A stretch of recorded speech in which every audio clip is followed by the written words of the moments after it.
نجات کا سامان بن سکے۔ تو دعائیں تو معصومین نے آخر عشرے کے لیے بہت سی بیان کی، اور سب سے زیادہ دعائیں جو بیان ہوئیں وہ امام سید سجاد علیہ السلام کے بعد امام صادق علیہ السلام کی بارگاہ، بلکہ شاید میں اگر یہ کہوں کہ چوتھے امام سے بھی زیادہ روایات ہم تک دعاؤں کی پہنچی ہیں۔ ٹھیک ہے، دعاؤں کے باب میں ایک نام سید سجاد ایک عنوان بن کر رہ گیا ہے، لیکن چھٹے امام علیہ السلام کی دعائیں بھی بہت زیادہ ہیں کہ جو خاص طور سے ماہ رمضان کے مختلف عنوانات سے معصومین کی بارگاہ نے ہم تک پہنچائی ہے۔ تو بارگاہ معصومین سے ملنے والی دعاؤں سے ایک دعا سے چند جملے آپ کی خدمت میں اس کے درمیان کا حصہ پیش کر رہا ہوں، جو ہر رات خاص طور سے آخری عشرے کی ہر رات میں مجھے اور آپ کو مانگنا چاہیے۔ اسألو کا پروردگار میں تجھ سے سوال کرتا ہوں، جس طرح سے کما سألکا، جس طرح تجھ سے سوال کیا۔ کس نے سوال کیا؟ تیرے ملائکۃ المقربون، تیرے مقرب فرشتوں نے سوال کیا۔ وانبیاءک المرسلون، تیرے بھیجے ہوئے انبیاء اور رسولوں نے سوال کیا۔ وعبادک الصالحون، اور تیرے خالص اور نیک بندوں نے تجھ سے سوال کیا۔ لیکن شاید اگر کوئی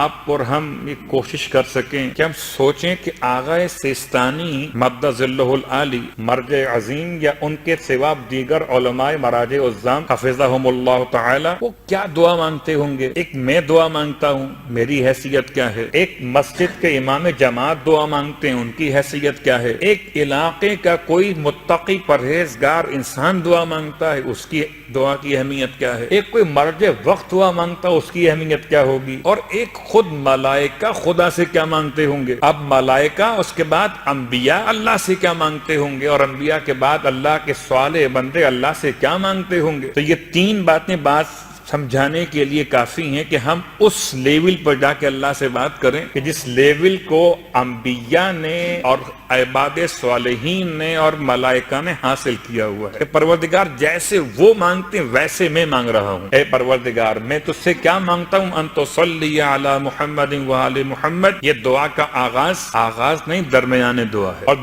درمیان دعا میں پھر ایک جملہ درود کا آ گیا ہے۔ اور یہ بات بڑی آسان سی ہے کہ امام فرماتے ہیں خدا اس بات سے شرم محسوس کرتا ہے کہ اگر کوئی انسان اس کی بارگاہ میں دعا پیش کرے درود پڑھ کر اول و آخر میں، تو خدا درود تو قبول کر لے، درمیان کی دعا کو چھوڑ صلوات پڑھے محمد و آل محمد۔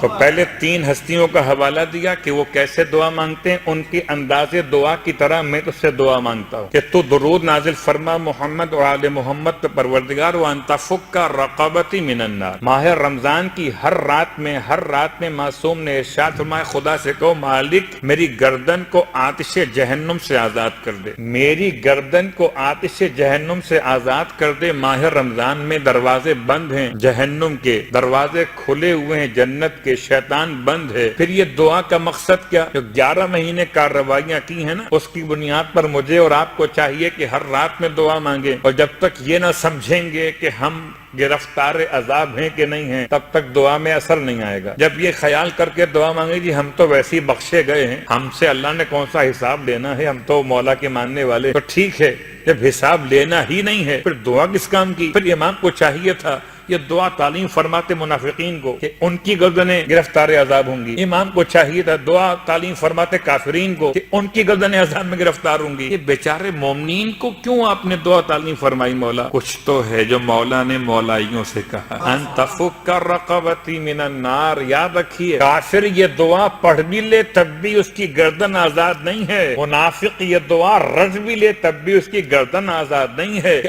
آزادی گردن کے لیے عقید ولایت شرع، تفک رقبتی من النار، پروردگار میری گردن کو آتے جہنم سے آزادی عطا فرما۔ پروردگار تدخلن الجنت برحمتک، مجھے اپنی رحمت کے ذریعے سے جنت میں داخل فرما۔ دوسرا جملہ، تیسرا جملہ، پروردگار تفضل علی بعفوک و کرمک، مجھ پر فضل فرما اپنے اور کرم کے ذریعے۔ پروردگار تو تقبل قبول فرما تقربی الیک، جو میں تیری بارگاہ میں قربت کے اعمال انجام دیتا ہوں وہ سارے اعمال قربت قبول فرما۔ مجھے اپنے آپ آپ سے قریب کر دے، مجھے اپنے آپ سے قریب کر دے۔ دعائے ماہ رمضان تو اپنے مقام پر، لیکن یہ جملہ اتنی بار قربت قربت کا قریب ہوئے بھی نہیں ہوئے، اگر وہیں پر کھڑے ہوئے جہاں سے چلے تھے، اس کا مطلب ہے خالی زبانی مسئلہ تھا، ورنہ کچھ بھی نہیں ہو رہا۔ خدا تو اتنا قریب ہے کہ شرگ حیات انسان کی انسان سے دور ہے اور اس کا پروردگار اس سے قریب ہے۔ اصلاً تو انسان کو قریب ہونا ہے، خدا تو قریب ہے، مجھے خدا کے قریب ہونا ہے، اور جب مجھے خدا کے قریب ہونا ہے تو خالی نیت کافی نہیں ہے، خالی اعمال کافی نہیں ہے، بلکہ مجھے یہ دیکھنا ہوگا کہ میرے خدا کے درمیان قربت میں رکاوٹ کیا ہے، اب تک میں کیوں آگے نہیں بڑھ سکا۔ بہت غور سے میں روزانہ آپ کے سامنے آتا ہوں اور پتہ نہیں یہ ہمارے شاہد کاظمی صاحب کو کیا محبت ہو گئی ہے، وہ ہر مرتبہ آپ سے کہتے ہیں جی مولانا کی صحت و سلامتی درود پڑھ لیجیے، اور آپ پڑھ دیتے ہیں۔ نہیں، ایسا نہیں ہے، ایسا نہیں ہے، یہ ان کی محبت، ان کے ساتھ ان کا مقام اپنا مسئلہ ہے، لیکن بات اصلاً کیا ہے کہ اصلاً تو تمام صاحبان ایمان کی سلامتی اور شیان جہان کی تمام مشکلات کے حل کے لیے ہم سب کو مل کے درود پڑھنا چاہیے۔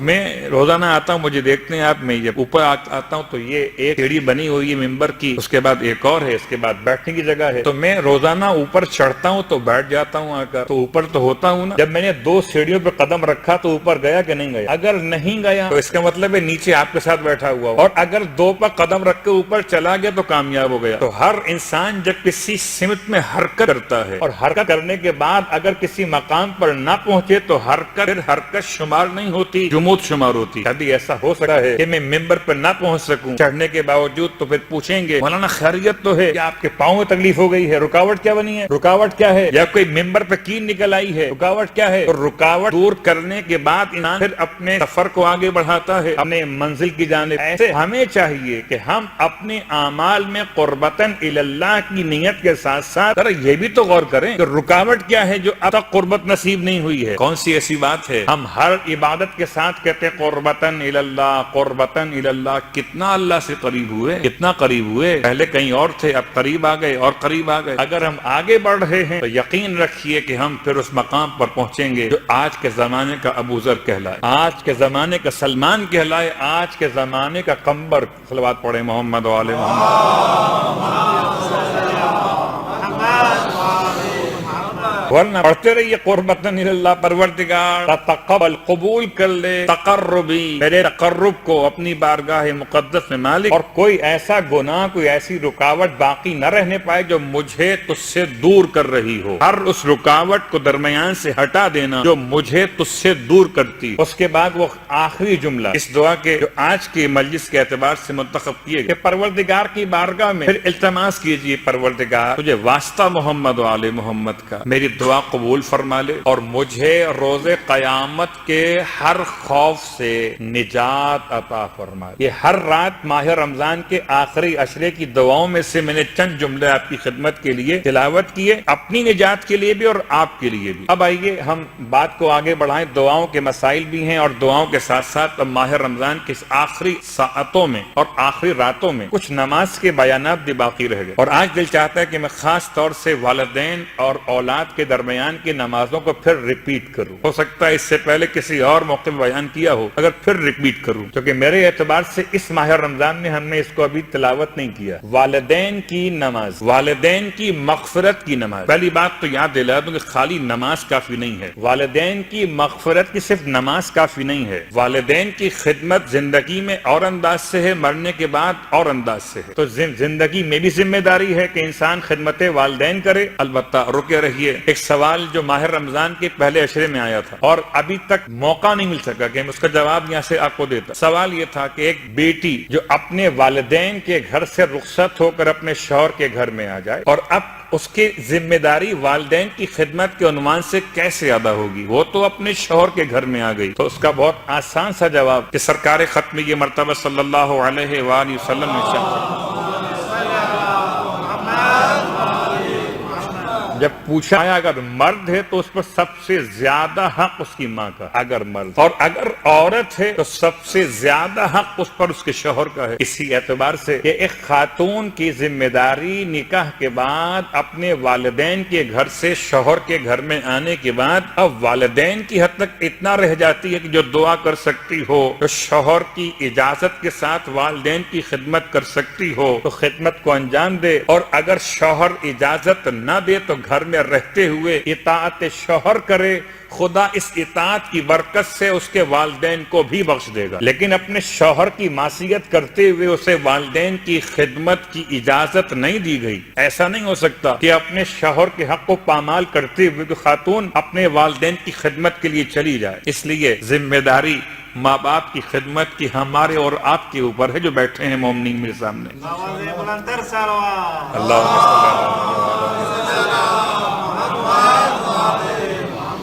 اور کیا چاہیے کہ آپ کی اطاعت کے لیے آپ کی شریک حیات آپ کی خدمت کے لیے اور آپ اپنے والدین کی خدمت کے لیے، تو خدا نے تو بڑا انصاف تو کر دیا ہے، آپ کی خدمت بھی ہو رہی ہے اور آپ اپنے والدین کی خدمت بھی کر رہے، تو والدین کی خدمت زندگی میں رہتے ہوئے اور انتقال کے بعد والدین کے ساتھ ایصال ثواب کے طریقے آپ کے علم میں، ان میں سے ایک ان کے واجبات کو ادا کرنا، ان کے قرضوں کو یا تو معاف کرانا یا ادا کر دینا، ان کے حق میں مغفرت کی دعا مانگنا، پھر ایک نماز بیان کی اللہ کے رسول نے، اور اس نماز کے طریقے مختلف ہیں، نماز مغفرت والدین۔ پھر بات یاد دلا دوں، کیا زندہ والدین کے لیے نماز پڑھی جا سکتی ہے؟ کیا زندہ والدین کے لیے نماز مغفرت والدین پڑھ سکتے ہیں؟ تو میں نے اپنی حیثیت میں ابھی تک تو کسی روایت میں جملہ نہیں ملا مجھے کہ معصوم کی بارگاہ سے پوچھا گیا ہو کہ کیا نماز مغفرت والدین زندہ والدین کے لیے پڑھ سکتے ہیں، تو امام نے کیا جواب دیا ہو یہ مجھے اب تک نہیں ملا۔ لیکن ایک اصول جو فقہی اعتبار سے ہم جیسے طالب علم سمجھ سکتے ہیں وہ کیا ہے، وہ یہ ہے کہ جیسے مرحومین کے لیے مغفرت کی دعا مانگی جاتی ہے، ایسے زندوں کے لیے بھی مغفرت کی دعا مانگی جا سکتی ہے۔ جیسے آپ کہتے ہیں نماز جنازہ کی ایک ایسی دعا جو تکبیر کے بعد پڑھی جاتی ہے، اللہم اغفر للمؤمنین والمؤمنات والمسلمین والمسلمات، آگے کیا ہے، الاحیاء الاحیاء، آگے الاحیاء منہم، پروردگار جو زندہ ہیں ان کو بھی بخش دے۔ تو اگر میں زندہ مومنین و مومنات و مسلمین و مسلمات کے حق میں دعا مانگ سکتا ہوں تو کیا میرے والدین اس کے حقدار نہیں ہیں؟ کیا کوئی بیٹا اپنے والدین کی حیات کے دوران اپنی نماز واجب میں قنوت میں یہ دعا نہیں پڑھ سکتا، ربنا اغفر لی ولوالدی؟ اس کو روک دیجئے، روکیے اس کو کہ آپ کے والدین زندہ ہیں، ابھی آپ کیوں پڑھ رہے ہیں ربنا اغفر لی ولوالدی؟ اس کا مطلب اصول یہ بتاتا ہے کہ مغفرت کی دعا مانگنے میں کوئی مذائقہ نہیں ہے، والدین حیات ہوں یا والدین ممات ہوں۔ البتہ یہ الگ بات ہے کہ انسان اپنی حیثیت میں سوچتا ہے کہ میری زبان سے کیسے ادا ہوگا نماز مغفرت والدین، تو مرحوم والدین کے لیے پڑھی جاتی۔ لیکن بہرحال ایک سوال تو واضح ہو گیا کہ اگر دو میں سے ایک زندہ ہیں اور ایک کا انتقال ہو چکا ہے تو اب اس نماز میں کوئی تقسیم نہیں ہو سکتا کہ آپ کہیں کہ میں زندہ کچھ سے نکال دوں اور مرحوم یا مرحومہ کے لیے پڑھ دوں، آپ کو دونوں کو ملا کے پڑھنا ہوگا۔ نماز مغفرت والدین، خلاصہ یہ بنا کہ زندہ والدین کے لیے بھی پڑھ سکتے ہیں جب تک کوئی روایت یا کوئی فتویٰ ایسا علم میں نہ آ جائے جو آپ کو روک دے، تب تک آپ رجاءً پڑھ سکتے ہیں، امید قبولیت کی بنیاد پہ یہ دعا کر سکتے۔ اگر والدین میں سے ایک زندہ اور ایک انتقال کر جائے تب بھی یہ نماز آپ پڑھ سکتے ہیں، نماز مغفرت والدین۔ البتہ طریقے مختلف ہیں، 3 طریقے بیان ہوئے، 3 سے زیادہ یہ بیان ہوئے مگر صرف 3 بیان کر رہا ہوں۔ ایک تو وہ جو مشہور ہے، رکعت اول میں الحمد کے بعد 10 مرتبہ ایک خاص آیت کی تلاوت، سورہ مبارکہ ابراہیم کی آیت نمبر 41، آسان یاد رہے گا مسئلہ، 1441 ابراہیم نمبر 14 ہیں، 3 مرتبہ آیت الکرسی کی تلاوت کر کے اس نماز کا ثواب اپنے مرحوم والدین یا اپنے والدین کو ایصال کر دیا جائے تو خدا اس نماز کی برکت سے ان کے سارے گناہوں کو بخش دے گا، والدین کے سارے گناہوں کو بخش دے گا۔ میں ایک نماز چھوڑ دیتا ہوں، وہ نماز ذرا مشکل ہے، پھر کبھی موقع ملا تو اس کو بیان کریں گے، اس میں حقوق کا مسئلہ، صلوات پڑھے محمد وآلہ وسلم۔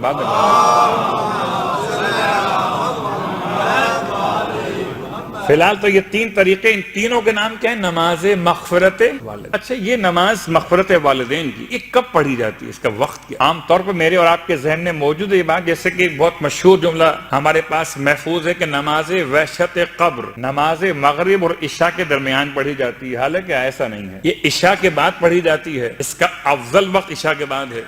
البتہ درمیان مغربین میں بھی یہ نماز پڑھی جا سکتی ہے، اور آغا سیستانی کے جو فتاوی کے الفاظ ہیں العروۃ الوثقی کے اندر، اس کے اعتبار سے تو یہ نماز مغربین سے پہلے بھی پڑھی جا سکتی ہے۔ کیا مطلب؟ اگر رات شروع ہو گئی اول دفن کی رات یا موت کے بعد اول شب، اگر میت دفن ہوگی 20 دن کے بعد، میت دفن ہوگی 20 دن کے بعد، تو کیا 20 دن تک انتظار کریں جب دفن ہو اس رات میں نماز پڑھیں؟ تو ایک قول یہ والا، اس کو بھی مراجع اسلام نے قبول کیا ہے کہ نماز کو مؤخر کیا جائے لیلت دفن تک۔ ایک قول یہ بھی مراجع اسلام کا کہ نہیں، آپ انتظار کیے بغیر جو شب اول ہے موت کے بعد، اس میں یہ نماز آپ پڑھ سکتے ہیں۔ بات کہاں چلی گئی؟ بات ہو رہی تھی کہ بسا اوقات نمازوں کے اوقات میں انسان مشہور بات یاد رکھتا ہے اور پھر مراجع الزام کے فتاوی یاد نہیں رہ پاتے۔ تو نماز مغفرت والدین روایت ہے امام جعفر صادق علیہ الصلوۃ والسلام۔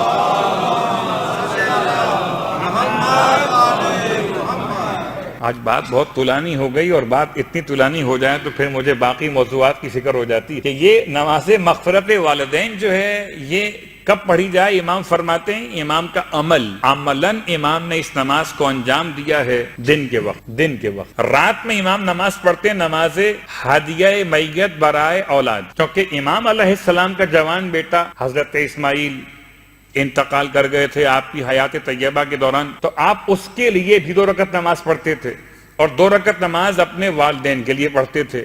تو آپ نے دن اور رات کو ایسے تقسیم کیا تھا کہ دن میں نماز پڑھتے تھے والدین کے لیے، اور رات میں نماز پڑھتے تھے اپنی اولاد کے لیے۔ گویا اب آپ یہ کر سکتے ہیں کہ آپ دن میں نماز پڑھیں مغفرت والدین کی، اور رات میں نماز پڑھیں ہدیہ میت کی۔ اگر آپ کا کوئی عزیز قریب بہن بھائی شریک حیات یا کوئی اور رشتہ دار، چچا ہوں کہ ماموں ہوں کہ اور کوئی عزیز ہوں، ان کے لیے آپ نماز پڑھنا چاہتے ہو، طریقہ امام جعفر صادق علیہ السلام نے یہ بیان کرنا۔ 2 رکعت نماز آپ نیت کر سکتے ہیں ہدیہ میت، جس کے لیے کرنا چاہتے ہیں اس کا ارادہ کر لیجئے۔ اس ایک نماز میں آپ ایک سے زیادہ کو شامل کر سکتے ہیں، جیسے نماز مغفرت والدین میں اگر کسی کی 2 والدہ ہوں، اگر کسی کے ایک والد وہ جو والد نسبی ہیں، ان کے انتقال کے بعد جس نے پالا پروان چڑھایا اس کے لیے دعا کرنا چاہے تو نماز مغفرت والدین میں کور ہو جائے گا، یا نماز ہدیہ میت میں باقی رشتے کور ہو جاتے ہیں۔ تو نماز ہدیہ میت رکعت اول میں الحمد کے بعد 1 مرتبہ سورہ انا انزلنا، رکعت دوم میں الحمد کے بعد 1 مرتبہ سورہ انا اعطینا کل کوثر۔ اس نماز کا نام نماز ہدیہ میت بھی ہے، جو امام علیہ السلام نے اپنے بیٹے کے لیے رات کے وقت میں پڑھی۔ یہ تو باتیں نمازوں کی تھیں، اور نمازوں کی باتیں کرتے کرتے قربت خدا سے ہم پھر اس مقام پر آ پہنچے کہ نماز پڑھنا آسان ہے۔ نماز پڑھ رہا ہو مگر نفس کو مارے ہوئے نہ ہو، تو نماز بھی پڑھ رہا ہو، حساب بھی کر رہا ہو، نماز بھی پڑھ رہا ہو، اور ذہن میں ایسے مثال بہت چھوٹی سی کہ ایک روایت، بلکہ 2 روایات، ایک مدینہ منورہ کے بارے میں اور ایک شہر کوفہ کے بارے میں۔ مسجد کوفہ میں 2 رکعت نماز کا ثواب بیان کیا گیا کہ اگر کوئی خالصتاً اللہ کے لیے 2 رکعت نماز پڑھ لے تو خدا بند عالم اس کے لیے جنت کو واجب کر دیتا ہے۔ شخص نے روایت پڑھی یا سنی اور پہنچ گیا مسجد کوفہ کے اندر اور نماز شروع کی، اور اس کی نگاہیں، اب بہت غور کیجئے گا، یہ جو آداب ہیں، یہ جو مستحبات ہیں، یہ بیکار میں نہیں رکھے گئے، یہ ویسے ٹائم پاس کرنے کے لیے نہیں ہے کہ آپ سوچیں جی مستحب ہے، یہ کیا مستحب ہے کا مطلب چھوڑ دیا جائے۔ حیرت کی بات ہے، حلیم کھاتے ہوئے لیمو مانگتے ہیں۔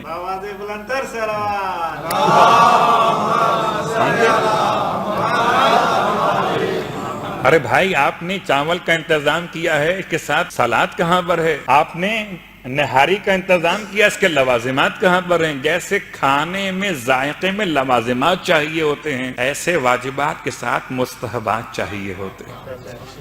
آپ کھائیے، حلیم بغیر نمک مرچ کے بغیر لیموں کے کھائیے تو آپ کو اندازہ ہوگا کہ نگلنا اور ہے کھانا اور ہے. تو ایسی نماز نہ پڑھی نگلنا پڑے, جو ایسی نماز پڑھیے جس کا ذائقہ دیر تک آتا رہے. تو اپنی آنکھوں کو حالت قیام میں انسان رکھے کہاں پر؟ مقام سجدگاہ پر. سجدگاہ ہو یا سجدگاہ نہ ہو, عام بچھی ہوئی چٹائی ہو, کھجور کے پتوں کی بنی ہوئی, تو پورا مقام بنا ہوا ہے وہ. تو نماز کی حالت قیام میں انسان کی نگاہیں, اس نے نماز شروع کی اور نگاہیں حالت قیام میں بجائے مقام سجدگاہ کے مسجد کی چھت پر دوڑائیں. جیسے آپ اگر یہاں نماز پڑھ رہے کھڑے ہو کے آپ دیکھیں کیا لکھا ہوا ہے؟ الرحمن الرحیم لکھا ہوا ہے. رحمان کا زبر کہاں لگا ہوا ہے, زیر کہاں لگا ہوا ہے. نماز بھی ہو رہی ہے اور تجوید کے مسائل بھی حل ہو رہے ہیں. تو وہ نماز پڑھ رہا تھا اور نماز پڑھتے ہوئے اس نے سوچا کہ مسجد کوفہ بڑی خوبصورت ہے مگر اس میں مینار نہیں ہے. اگر مینار بنے تو کہاں بنیں گے؟ ایک مینار وہاں بنے گا, اتنا اونچا ہونا چاہیے. الحمد ختم ہو گئی, مینار پہ اوپر کیا لگنا چاہیے؟ سورہ انا اعطینا ختم ہو گئی. 2 رکعت نماز میں 2 مینار بن گئے. مینار بننا آسان ہے, جنت بننا آسان نہیں ہے.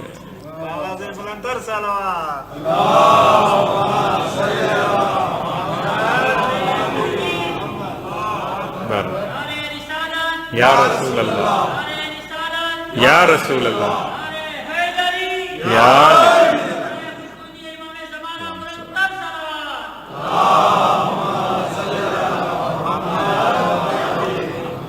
تو 2 رکعت نماز. کبھی انسان 2 رکعت نماز پڑھنے کے لیے مسجد نبوی میں, اس راوی کا نام چھوڑ دیتا ہوں, صرف اشارہ کرتا ہوں بات مکمل کرتے ہوئے. اس نے ایک روایت کہیں سنی یا پڑھی تھی کہ اگر کوئی انسان حالت خلوت میں مسجد نبوی میں 2 رکعت نماز پڑھ لے تو اس کے لیے بہت سے راز, جو راز عرفانیت ہیں, وہ آسان ہو جاتے ہیں. بہت سے مسائل ظاہر ہو جاتے ہیں. ہر ایک کی بس کی بات نہیں ہے کہ وہ تمام کشف اسرار پر غالب ہو سکے, اس قابل ہو سکے. اس نے وہ نماز پڑھنے کا ارادہ کیا اور دن کا انتخاب کیا کیا اس عجیب شخص نے, کہ کوئی ایسا دن جب مسجد نبوی میں کوئی نمازی نہ ہو. وہ ایک دن تھا جب سید سجاد علیہ السلام کا جنازہ ہو رہا تھا. اب چوتھے امام کے جنازے میں لوگ شریک ہو رہے تھے. وہ دن مدینے میں وہ تھا جبکہ مسجد نبوی میں ایک بھی انسان نمازی موجود نہیں. کہتا ہے میں نماز پڑھ, یہ سوچا میں نے اس سے اچھا موقع کیا ملے گا, نماز پڑھنے پہنچا. تکبیر ابھی کہنا چاہتا تھا کہ وہ تکبیر جنازے کی نماز کی اتنی بلند ہوئی کہ لگتا تھا کہ در و دیوار مسجد تکبیر میں شامل ہو گئے. کہتے ہیں ایسی لرزش پیدا ہوئی کہ گر پڑا. پھر کھڑا ہوا اٹھ کے اب چاہتا ہوں پھر تکبیر کہوں, یہاں تک کہ میں نماز کی تکبیر کہنے کی کوشش کرتا رہا اور وہاں امام کی نماز جنازہ کی تکبیریں ہوتی گئیں. اور جب میں ہوش و حواس میں آیا تو لوگ مسجد میں آنا شروع ہو گئے تھے. خسرت دنیا والآخرہ, نہ یہ نماز ملی اور نہ وہ نماز ملی. تو بات کیا کہ انسان کا نفس اور نفس کے مسائل میں خودی کو تلاش کرتے ہوئے بہت اختصار کے ساتھ ہم نے باتوں کو بہت سمیٹا ہے. وہ علی سینا